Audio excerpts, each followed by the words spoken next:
নমো নমঃ আমার চ্যানেলে আপনাদের স্বাগত জানাই। আজকের আলোচ্য বিষয় অগ্নিসূক্তমের পঞ্চম সূক্ত। আগের এই ভিডিওগুলিতে আমি অগ্নিসূক্তমের প্রথম, দ্বিতীয়, তৃতীয় ও চতুর্থ সূক্ত নিয়ে আলোচনা করেছি এবং অগ্নিসূক্ত সম্পর্কিত বিশেষ কিছু গুরুত্বপূর্ণ প্রশ্নেরও আলোচনা করেছি। লিঙ্ক আমি ডেসক্রিপশানে দিয়ে দেবো, আপনারা অবশ্যই দেখে নেবেন।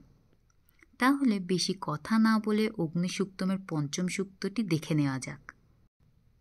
এটি হলো অগ্নিসূক্তমের পঞ্চম সূক্তের সংহিতা পাঠ এবং পদপাঠ। এবার পাঠ করে নেওয়া যাক এই সূক্তটি। সূক্ততে বলা হয়েছে, অগ্নি হোতা কবি ক্রতুঃ সত্যশ্চিত্র স্রবস্তমঃ দেব দেববীরা গমৎ।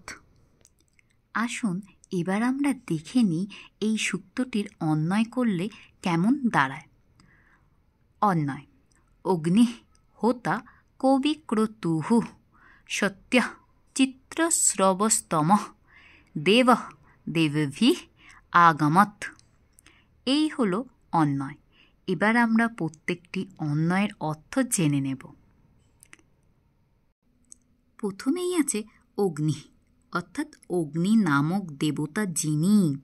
হোতা অর্থাৎ হোম সম্পাদক অথবা দেবগণকে আবহনকারী। সত্য অর্থাৎ সত্যস্বরূপ। কবি ক্রতুঃ অর্থাৎ ক্রান্তপ্রজ্ঞ বা ক্রান্তকর্মা। সত্য অর্থাৎ সত্যস্বরূপ। চিত্রস্রবস্তমঃ অর্থাৎ বিচিত্র কীর্তির সর্বোচ্চ অধিকারী।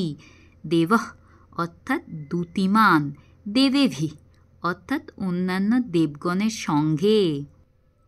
আগমৎ অর্থাৎ আগমন করুন। কোথায় আগমন করুন?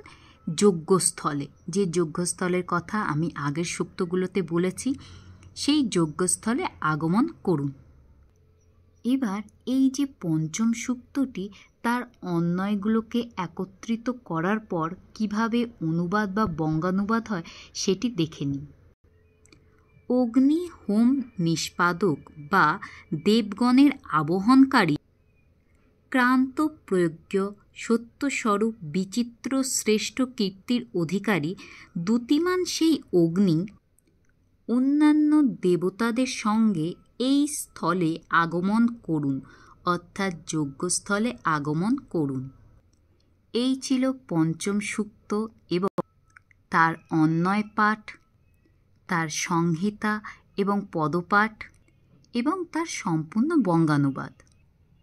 আশা করি আজকের ভিডিওটি আপনাদের খুবই ভালো লেগেছে। যদি আপনাদের ভালো লাগে তাহলে অবশ্যই লাইক এবং কমেন্ট করুন এবং নেক্সট যে সূক্তটি আছে, ষষ্ঠ সূক্ত, সেটি জানার জন্য আমার চ্যানেলটিকে অবশ্যই সাবস্ক্রাইব করে রাখুন এবং সংস্কৃত সংক্রান্ত অন্যান্য ব্যাকরণ এবং প্রশ্ন জানতে আমার চ্যানেলটিকে অবশ্যই ফলো করুন। আজকের ভিডিও এই পর্যন্ত। আমার ভিডিও দেখার জন্য আপনাদের আমি অসংখ্য ধন্যবাদ জানাই।